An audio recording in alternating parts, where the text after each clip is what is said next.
So I wanted to go over something that I thought was very simple, in a sense, simple. There's different varieties of leather out there. Um, I kind of, I mean, like, no duh, but you kind of just get into the day to day life and you forget that you're a professional now. And there's just some things that have become commonplace knowledge, which previously were held by only a select few. Like I said, I love it when the planes or the pilots know how to idle before they come into the airport. Such good manners. Um, but yeah, there's nuance, and there's not just some elite few who know these things anymore. For instance, I make these things. I made this. Let's see. I made this. I make a lot of things. This is for my Farmer X. Kind of nice. It's got this little insert for the that snaps into place. Farmer X, same thing. It's the perfect slip for the front or back pocket because I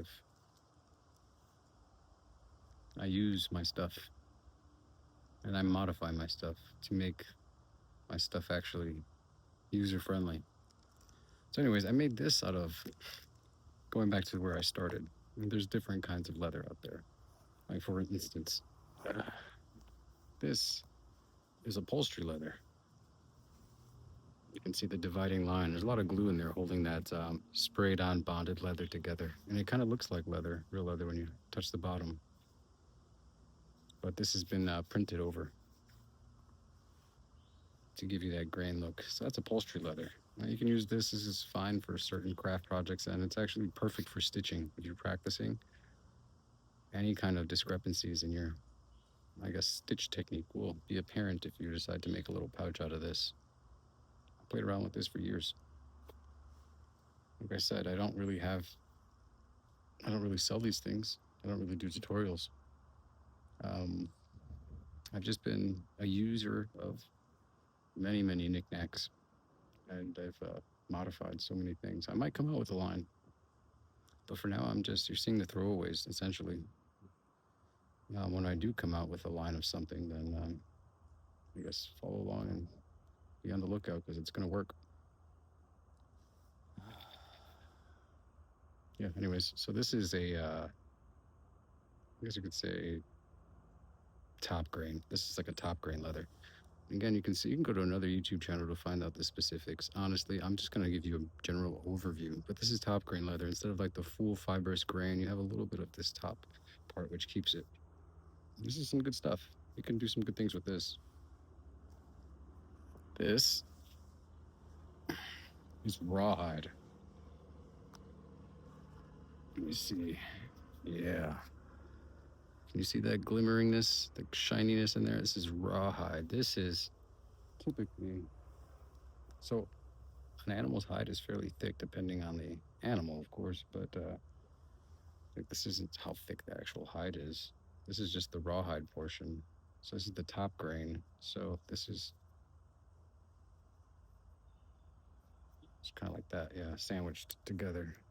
And then we have some full grain. Did I bring any full grain out? Thought I did. There's another layer. So the skin is fucking thick. And then they split it, giving you the different layers, and each has their own properties. Rawhide likes to get firm and stiff and hold whatever shape it like is molded to. You can use stuff like this for saddles, belts. You have to oil this type of top grain leather though, otherwise it'll degrade faster.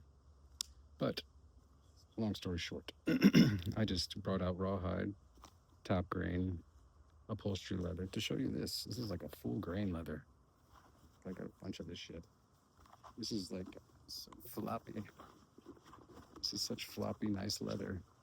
Um, and I got this on clearance at Hobby Lobby. And you think like, man, what could you do with this stuff? I mean, it's nice. We make a little like couple keychains, bookmarks, just like the little odds and ends crafts. But I actually made this pouch that is form fitted. It's the same. So we have this darker distressed side, and we have a dyed side, treated to give you the same properties as rawhide.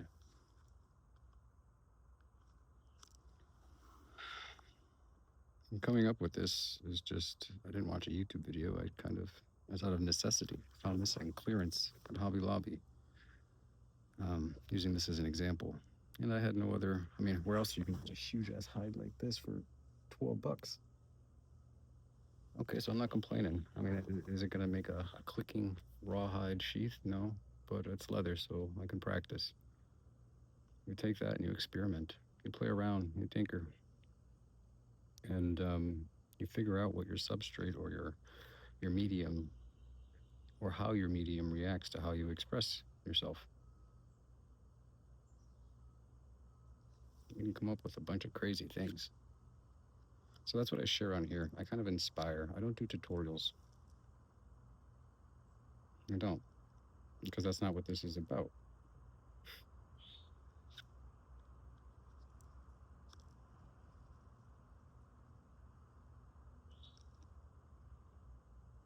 But if you'd like,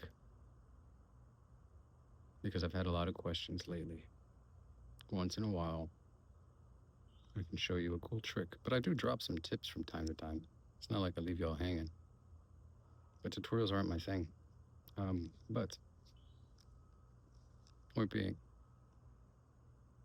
no rush on this either. Who knows where this video will go? People are going to probably sleep on it. But if you'd like to learn how to take this floppy leather and turn it into something that you could use as a holster,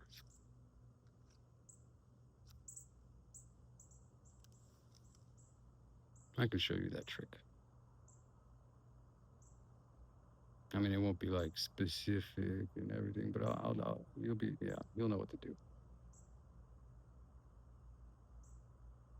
Thanks for watching. Hope you have a good day. And know what you're buying for one. Like,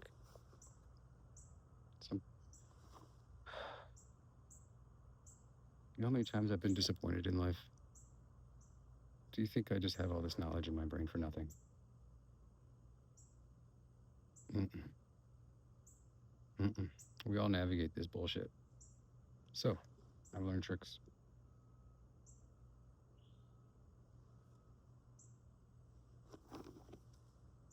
Pardon me while I play.